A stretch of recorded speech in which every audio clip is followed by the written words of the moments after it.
You keep circling back to the same question, don't you? Why them? Why this particular person who drifts in and out like a half-open door, warm one moment and cold the next? They tell you they care, but their actions leave you guessing, piecing together clues that never quite form a complete picture. And somewhere in that fog of confusion and quiet heartbreak, you start to believe it's all just bad luck, a random collision of two people who happen to cross paths at the wrong time. But here's the truth that changes everything. It wasn't random at all. Something about you, specifically you, pulled that avoidant person into your world. And once you see what that something is, you won't just understand them differently, you'll understand yourself in a way you never have before. Most people get this completely backwards.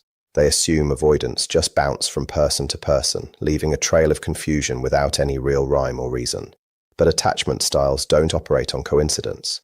There's a deep, almost gravitational pull at work beneath the surface, and you weren't just another name on a list. You were chosen, not consciously, maybe not even kindly, but chosen nonetheless for reasons that run straight to the core of who you are. Think back to that one late-night conversation, the one where they let their guard down just a crack. They shared something raw, something they claimed no one else had ever heard, and in that moment, you felt like you'd won some secret prize. That wasn't an accident either. They gave you that glimpse because they sensed in you a capacity they lack entirely. You see, avoidants are drawn like magnets to people who possess exactly what they've spent a lifetime suppressing. Emotional warmth, the natural ability to ask for help, the courage to be vulnerable without collapsing under the weight of it. These are things you carry effortlessly, almost without thinking. To them, you represent both a threat and a deep, unspoken longing. You're living proof that openness doesn't have to mean destruction, and that terrifies them as much as it attracts them. But here's where the story takes an unexpected turn. You're not just there to be their guide or their healer, no matter how much that narrative comforts you. The real purpose runs far deeper, and it's far more about you than it ever was about them, that avoidant person in your life. They're a mirror, not a perfect one, but a contrast mirror that throws your own patterns into sharp relief. Every time they pull back and you lean in harder, every long silence you rush to fill with explanations, every boundary they set that you quietly negotiate away, those moments aren't random reactions. They're revealing a habit that existed long before this person ever showed up. Most people who attract avoidance share a common thread. They're generous to a fault, givers who never quite learned how to receive. They're so practiced at meeting others halfway that they've forgotten what it feels like to stand firmly in their own space. The avoidant didn't plant this seed. They just watered something that was already there. I think about a friend of mine who spent 3 years tangled up with someone like this. Every weekend, he'd make plans and then cancel at the last minute, and she'd spiral into an endless loop of self-blame, replaying every word she'd said, searching for the moment she must have pushed him away. Then one day, her therapist asked her a question that stopped her cold. When was the last time you cancelled plans simply because you didn't feel like going? She couldn't remember. She had become so accustomed to being the steady one, the flexible one, the understanding one, that she'd lost all access to her own no. That question cracked something open in her. Because it wasn't about him anymore. It was about all the ways she'd been abandoning herself just to keep the peace. And that right there is where the real work begins. Carl Jung had a way of looking at relationships that cuts through all the surface level noise. He understood that the people who trigger us the most aren't our enemies, they're our unacknowledged teachers. And from that perspective, the avoidant in your life wasn't there to show you how little you deserve. They were there to hold up a mirror to something you'd been doing to yourself for years, long before they ever entered the picture. You see, avoidants have this almost uncanny ability to sense who won't hold their feet to the fire. It's not because they're evil masterminds pulling strings. It's because they're running from a terror of being swallowed whole. They need to know on some primal level that they can vanish for a while and the world won't collapse. They need to test whether you'll still be standing in the same spot when they drift back. And if you've spent your life bending over backward to keep people close, if you've never really learned to walk away from those who don't show up for you, then you become the perfect person for that test. So what are you supposed to do with all this heavy truth? First, I want you to gently release the story that you're just a victim of someone else's broken attachment style. This isn't punishment being served to you by the universe. It's information, raw, uncomfortable, deeply personal information about your own patterns that you couldn't have accessed any other way. This relationship, as painful as it's been, is drawing a clear map of where your boundaries have become optional and where you've been quietly performing emotional labor that was never yours to do. Second, consider this. You were placed in their life just as intentionally as they were placed in yours. While you've been exhausting yourself trying to figure out how to make them feel secure enough to love you, maybe, just maybe, they showed up to make you uncomfortable enough to finally turn that love inward. To stop waiting for someone else's stamp of approval before you decide you're already worthy of your own. Now here's the trap that so many people fall into at this stage. They hear all of this and immediately think, got it, so I need to become colder, care less, take forever to reply, play hard to get. But that's not the answer at all.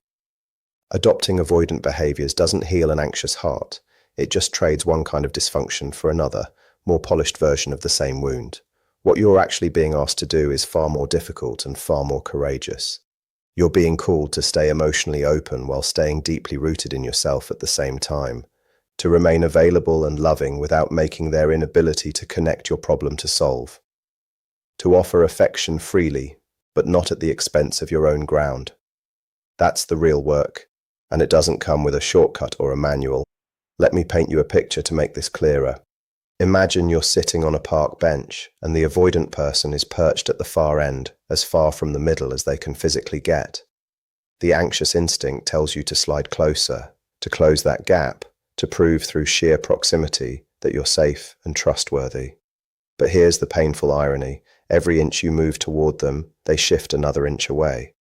Before you know it, you've both traveled to opposite edges, and the space between you is wider than it was at the start. The radical, counterintuitive move is to simply stay put, not to march to the center and demand they meet you there, and not to crowd their end of the bench either.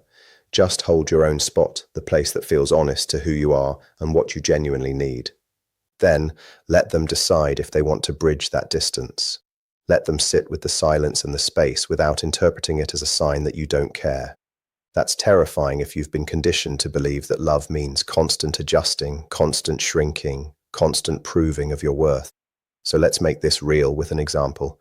Imagine they disappear for 3 days, and then, out of nowhere, they send you a casual text like, "Hey, how's it going?" The old version of you would probably respond in a flash, all warmth and eagerness, pretending the silence didn't sting, giving them a clean slate because you're terrified that mentioning the gap might scare them off for good. But the new pattern looks different. It's honest, but it's not punishing. You might reply with something like, "I'm doing okay," and then maybe add, "I noticed we didn't talk for a few days and that felt a little off to me. I'd love to reconnect, but I also need to feel like we're both showing up." That's not cold or hostile, it's grounded. It says, "I'm still here, I still care, but I'm not going to erase my own experience to make you comfortable." And that shift, as small as it sounds, changes everything. It stops the endless chase, returns the responsibility to where it belongs, and quietly reminds you that your needs matter just as much as anyone else's. I'm not going to brush over the silence like it didn't leave a mark, but I'm also not going to demand an explanation or put you on the spot. All I need is for you to understand this. I'm building a life that feels full and meaningful, whether you choose to be part of it or not. And then, and this is the crucial part, you actually go out and do that. You fill your calendar with plans that excite you. You pour energy into friendships that nourish you. You stop putting your whole existence on hold, waiting for their next wave of warmth to come crashing in. Because here's what most people misunderstand about this approach. They think it's some kind of reverse psychology, a clever strategy to make the avoidant suddenly chase after them. But that's missing the point entirely. This isn't about manipulating anyone's behavior. It's about the radical act of choosing yourself, regardless of what they do or don't do. And let's be brutally honest here. You cannot control whether an avoidant person heals. You cannot love them into a place of security, no matter how much of yourself you pour into the attempt. You cannot be understanding enough, patient enough, or flawless enough to single-handedly make them ready for real intimacy. That's not a failure on your part. It's just the reality of adult relationships. But what you can control is your own availability. You can draw a line and say, firmly and kindly, that you're no longer settling for situationships that wear the mask of relationships. You can decide, deep in your bones, that you deserve someone who doesn't require a stack of psychology books and endless emotional labor just to figure out how to show up for you consistently. Now, I know some of you are still holding on to the question, can an avoidant actually change? And the honest answer is yes, but probably not for the reasons you're hoping. Real change happens for them when the pain of staying stuck becomes more unbearable than the terror of getting close. Not when you love them harder, not when you prove yet again that you're safe. Change happens when they make a solo decision, from the inside out, that their patterns are costing them the life they genuinely want. Your role isn't to manufacture that pain or force that realization. Your job is simply to be clear about what you need and to mean it when you say you won't accept less. That clarity is its own kind of gift, both to them and to yourself. But here's where the picture gets even more layered. Sometimes the person who lands in an avoidance life isn't meant to be there forever. Sometimes you're the catalyst for their growth, just as they are the catalyst for yours. And the relationship, as intense and confusing as it was, may have an expiration date that neither of you saw coming. That doesn't strip it of meaning, it actually gives it a different kind of purpose, one that has nothing to do with forever. I think about a man I knew named Marcus, who spent 2 years with someone who cycled through the same pattern over and over, getting close, panicking, pulling away, and then repeating the loop. He tried every approach in the book, giving her space, asking for clear communication, even gently suggesting therapy. But nothing shifted the core dynamic. One day, Marcus had a moment of painful clarity. He realized that while he'd been pouring all his energy into trying to unlock her heart, he had accidentally locked himself away. He had stopped writing, the thing that made him feel most alive. He'd drifted from his closest friends. He'd abandoned the hobbies and routines that gave his days color, all because he was holding his breath, waiting for her to finally be ready for the relationship he wanted. When he eventually ended things, she accused him of giving up too easily, insisting she just needed more time. But his response was something that stayed with both of them. He told her, "I don't doubt that someday you might be ready, but I can't keep watering a garden that might never bloom while my own garden withers from neglect." 6 months later, she reached out to thank him. She had started therapy, and she credited his honesty with being the push she needed. But by then, Marcus had already learned the most important lesson of all. Sometimes the greatest gift you can give someone is to stop waiting and start living fully on your own terms. She was finally doing the work on her attachment patterns, which was huge. But then she said something that really stuck with me. She told him, "I honestly don't think I would have started this journey if you had stayed. Your leaving was the first time anyone ever showed me that my fear of intimacy has real consequences. That people with secure attachment don't wait around forever." Let that land for a moment. Sometimes, being placed in an avoidance life means you're the one who loves them enough to stop accepting scraps. You're the one who walks away, not from anger or spite, but from a deep, grounded place of self-respect. You become living proof that emotional unavailability doesn't get rewarded with endless patience and second chances. That's a powerful role, even if it doesn't feel like one in the moment. So what do you actually do with this information right here and now, with the avoidant person still in your life? You start by getting brutally honest with yourself about what you're really getting from this relationship. Not the fantasy version you've been clinging to, not the potential you see in them, but the reality that exists today in this moment. Ask yourself the hard questions. Are you genuinely happy? Do you feel chosen and valued? Do you spend more time feeling confused than connected? Are you making excuses for behavior that you would never, ever tolerate from a friend or colleague? Write it all down, the beautiful moments alongside the painful, draining patterns. Then read it back as if your closest friend had written it about their own relationship. What would your advice be to them? That exercise alone can cut through years of self-deception. Here's the deeper truth about being placed in an avoidance orbit. It's not a life sentence handed down by fate. It's an invitation, a messy, uncomfortable, but ultimately transformative invitation to see yourself with fresh eyes, to understand why you've been willing to settle for less than you deserve, to recognize all the ways you've been emotionally unavailable to yourself, even as you've demanded full availability from someone else. The avoidant isn't your enemy, and honestly, they're not even the real problem. They're the teacher you never asked for, holding up a mirror to the relationship you have with yourself. And once you see that reflection clearly, once you truly absorb it, you can't unsee it. That awareness changes everything. From this point forward, you have two real choices. You can stay in the relationship and consciously work on your own attachment patterns while holding firm boundaries about what you will and won't accept. Or you can leave and do that same inner work without the constant emotional trigger of someone who isn't ready to meet you where you are. Both paths are valid, both are incredibly hard. Neither one guarantees the outcome you're hoping for, but both guarantee growth if you're willing to stay honest about what this relationship is revealing about you. The key is to make that choice from a place of clarity, not fear or desperation. Choose with your eyes wide open, knowing exactly what you're signing up for. Every single person who has ever loved an avoidant eventually reaches this crossroads. It's the moment when you finally realize you've been trying to earn something that was never yours to earn in the first place. Their readiness, their emotional openness, their full presence, these aren't rewards you can unlock with enough patience or love. They are choices that only they can make, on their own timeline, for their own reasons. And your presence in their life, whether it lasts for a season or a lifetime, was never really about fixing them. It was about waking yourself up to your own patterns, your own worth, and the undeniable truth that you deserve someone who doesn't need a manual to figure out how to show up for you. That's the real gift hiding inside all this pain, and it's one that no one can ever take away from you. So here we are at the end of this winding road together, and I want you to take a breath before we go any further, a real one, the kind that settles deep in your chest and reminds you that you're still here, still standing, still capable of choosing differently. Because if there's one thing I hope has come through in all of this, it's that your presence in an avoidance life was never random, never a punishment, and never a sign that you're fundamentally broken or unworthy of real love. It was and is a mirror, sometimes a harsh one, sometimes a merciful one, reflecting back the parts of yourself you've been avoiding just as much as they've been avoiding you.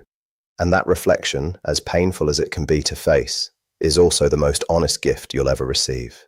Let's be real about what this relationship has cost you.